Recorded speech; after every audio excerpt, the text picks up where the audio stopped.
ಮನುಮುಖಾದ್ಯರಿಗಿಂತ ಪ್ರವಹನು ಗುಣದಿ ಪಂಚಕನೀಚನೆನಿಸುವ ನಿನ ಶಶಾಂಕರು ಧರ್ಮ ಮಾನವಿಯರಡು ಗುಣದಿಂದ ಕನಿಯರೆನಿಪರು ಪ್ರವಹಗಿಂತಲಿ ದಿನಪ ಶಶಿಯಮ ಧರ್ಮ ರೂಪಗಳನ್ನು ದಿನದಿ ಚಿಂತಿಪುದು ಸಂತರು ಸರ್ವಕಾಲದಲ್ಲಿ. ಸ್ಮರಾಮಿ ಭವ ಸಂತಾಪ ಹಾನಿದಾಮೃತ ಸಾಗರಂ ಪೂರ್ಣಾನಂದಸ್ಯ ರಾಮಸ್ಯ ಸಾನುರಾಗಾವಲೋಕನಂ. ದಾಸವರ್ಯಂ ದಯಾಯುಕ್ತಂ ದೂರೀಕೃತ ದುರಾಶಿಷಂ ಹರಿಕಥಾಮೃತ ಸಾರವಕ್ತಾರಂ ಜಗನ್ನಾಥ ಗುರುಂ ಭಜೆ. ಶ್ರೀ ಹರಿಕಥಾಮೃತ ಸಾರ ಬೃಹತ್ತಾರತಮ್ಯ ಸಂಧಿ ಪದ್ಯ 18. ಮನು ಮುಖ್ಯಾದ್ಯರಿಗಿಂತ ಪ್ರವಹ ಗುಣದಿ ಪಂಚಕ ನೀಚನೆನಿಸುವ ಎಂಬ ಈ ಪದ್ಯದಲ್ಲಿ ಶ್ರೀ ಜಗನ್ನಾಥದಾಸಾರ್ಯರು ಪ್ರವಹ ವಾಯು, ಸೂರ್ಯ, ಚಂದ್ರ, ಯಮಧರ್ಮರಾಯ, ಶತರೂಪಾದೇವಿ ಇವರುಗಳ ವಿಚಾರವನ್ನು ತಿಳಿಸುತ್ತಾರೆ. ಪ್ರವಹವಾಯು 49 ಮರುದ್ಗಣಗಳಲ್ಲಿ ಒಬ್ಬನು. ಈತನು ಭೂತ ವಾಯು ತತ್ವಕ್ಕೆ ಅಭಿಮಾನಿ ದೇವತೆ.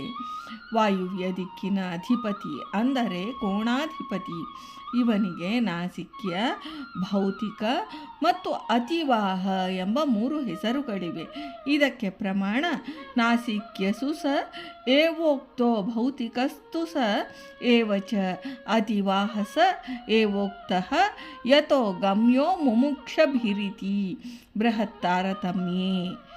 ಶ್ವಾಸಕ್ರಿಯೆಯಲ್ಲಿ ಗಾಳಿಯನ್ನು ಪೂರಕ ಮತ್ತು ರೇಚಕ ಕ್ರಮಗಳಿಂದ ವ್ಯಾಪಾರ ಮಾಡುತ್ತಾನಾದ್ದರಿಂದ ನಾಸಿಕ್ಯ ಎಂಬ ಅಭಿಧಾನ. ಆದರೆ ನಾಸತ್ಯ ಮತ್ತು ದಸರಾ ಎಂಬ ಅಶ್ವಿನಿ ದೇವತೆಗಳು ನಾಸಿಕೇಂದ್ರಿಯಗಳ ಅಭಿಮಾನಿಗಳು.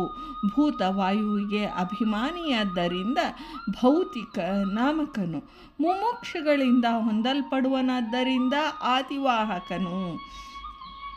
ವೇಗವಾಗಿ ಬೀಸುವ ಬಿರುಗಾಳಿ ರೂಪದಲ್ಲಿರುವುದರಿಂದಲೂ ಪ್ರವಹವಾಯುವಿಗೆ ಆತಿವಾಹಕನೆಂದು ಹೆಸರು. ಪ್ರವಹವಾಯುವು ಸ್ವಯಂಭುವ ಮನು, ಅನಿರುದ್ಧ, ರತಿ, ಬೃಹಸ್ಪತ್ಯಾಚಾರ್ಯರು, ದಕ್ಷ ಮತ್ತು ಶಚಿ ಈ 6 ಮಂದಿ ಪಂಚವಿಜಾತೀಯ ಗುಣಗಳಿಂದ ಕಡಿಮೆ. ಪ್ರವಹ ಗುಣದಿ ಪಂಚಕ ನೀಚನೆನಿಸುವ. ಇನ ಎಂದರೆ ಸೂರ್ಯ. ಇಲ್ಲಿ ವಿವಸ್ವನ್ ನಾಮಕ ಸೂರ್ಯನು ಗ್ರಾಹ್ಯ. ಶಶಾಂಕ ಶಶಿ ಎಂದರೆ ಮೊಲ, ಶಶ ತತ್ಸಂಬಂಧಿ. ಅಂಕ ಮೊಲದ ಸಾಂಕೇತ ಚಿಹ್ನೆಯನ್ನು ಧರಿಸಿರುವುದರಿಂದ ಚಂದ್ರನಿಗೆ ಶಶಾಂಕ ಎಂದು ಹೆಸರು. ಚಂದ್ರನು ದಿಗ್ದೇವತೆ, ಶ್ರೋತ್ರೇಂದ್ರಿಯಾಭಿಮಾನಿ, ನವಗ್ರಹಗಳಲ್ಲಿ ಒಬ್ಬನು. ಬ್ರಹ್ಮನು ಅತ್ರಿ ಮುನಿಯನ್ನು ಸೃಷ್ಟಿ ಕಾರ್ಯದಲ್ಲಿ ನಿಯಮಿಸಿದ. ಅತ್ರಿ ತಪೋನಿರತನಾಗಿದ್ದಾಗ ಆತನ ಕಣ್ಣಿನಿಂದ ದಿವ್ಯವಾದ ತೇಜಸ್ಸು ಹೊಮ್ಮಿತು. 10 ದಿಕ್ಕುಗಳು ಆ ತೇಜಸ್ಸನ್ನು ಭರಿಸಲಾರದೆ ಕ್ಷೀರ ಸಮುದ್ರದಲ್ಲಿ ಬಿಟ್ಟವು. ಬ್ರಹ್ಮನು ಆ ತೇಜೋ ಅಂಶಗಳನ್ನೆಲ್ಲ ಒಟ್ಟುಗೂಡಿಸಿ ಪುರುಷಾಕಾರದಿಂದ ಚಂದ್ರನನ್ನು ಸೃಷ್ಟಿಸಿದನು. ಸಮುದ್ರ ಮಂಥನ ಸಮಯದಲ್ಲಿ ಚಂದ್ರನು ಕ್ಷೀರಸಾಗರದಿಂದ ಉದ್ಭವಿಸಿದನು. ಇದರಿಂದ ಚಂದ್ರನು ಅತ್ರಿಪುತ್ರನಾದನು. ದಕ್ಷ ಬ್ರಹ್ಮನ ಪುತ್ರಿಯೂ ಆದ ಅಶ್ವಿನ್ಯಾದಿ 27 ನಕ್ಷತ್ರಾಭಿಮಾನಿ ಸ್ತ್ರೀಯರು ಈತನ ಮಡದಿಯರು.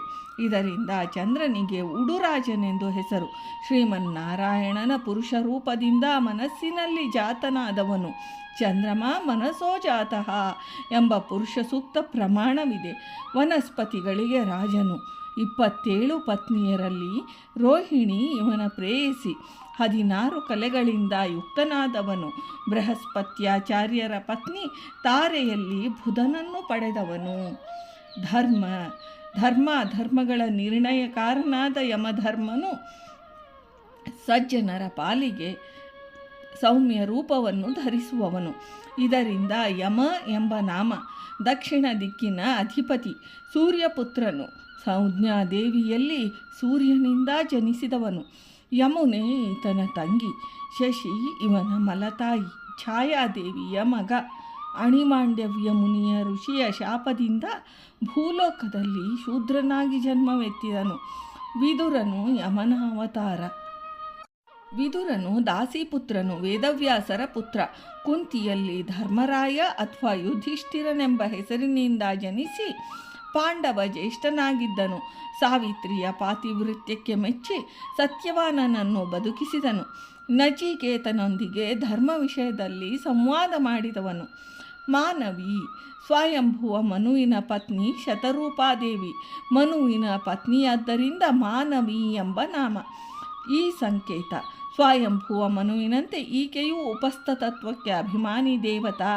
ಈ ಪೂರ್ವೋಕ್ತ 4 ಮಂದಿ ಸೂರ್ಯ, ಚಂದ್ರ, ಯಮಧರ್ಮ, ಶತರೂಪಾದೇವಿ ಪ್ರವಾಹ ವಾಯುವಿಗಿಂತ 2 ವಿಜಾತೀಯ ಗುಣಗಳಿಂದ ಅವರರಾಗಿದ್ದಾರೆ. 2 ಗುಣಗಳಿಂದ ಕಡಿಮೆ ಎನಿಸುವರು. ಧನಾಧಿಪತಿಯಾದ ಸೂರ್ಯನಿಗೆ ದಿನಪನೆಂದು ಹೆಸರು. ಸೂರ್ಯ ಮಂತ್ರ ಜಪದಿಂದ ಆಯುರ್ವೃದ್ಧಿಯೂ ಸಕಲಾಭೀಷ್ಟ ಸಿದ್ಧಿಯೂ ಸರ್ವರೋಗ ನಿವಾರಣೆಯೂ ಆಗುವವು. ಮೊಲದ ಸಂಕೇತ ಚಿಹ್ನೆಯನ್ನು ಹೊಂದಿರುವುದರಿಂದ ಚಂದ್ರನಿಗೆ ಶಶಿ ಎಂದು ಹೆಸರು. ಚಂದ್ರನ ಮಂತ್ರಜಪದಿಂದ ಭೋಗಪ್ರಾಪ್ತಿ ಮತ್ತು ಸಸ್ಯಗಳ ಸಮೃದ್ಧಿಯಾದ ಬೆಳವಣಿಗೆ ಉಂಟಾಗುವವು. ವನಸ್ಪತಿ ರಾಜನಾದ್ದರಿಂದ ಇವನಿಗೆ ಶಶಾಂಕ ಎಂದು ಹೆಸರು.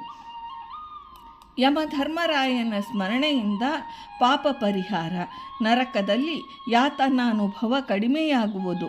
ಅಪಮೃತ್ಯು ಪರಿಹಾರಕ ಮಂತ್ರವು.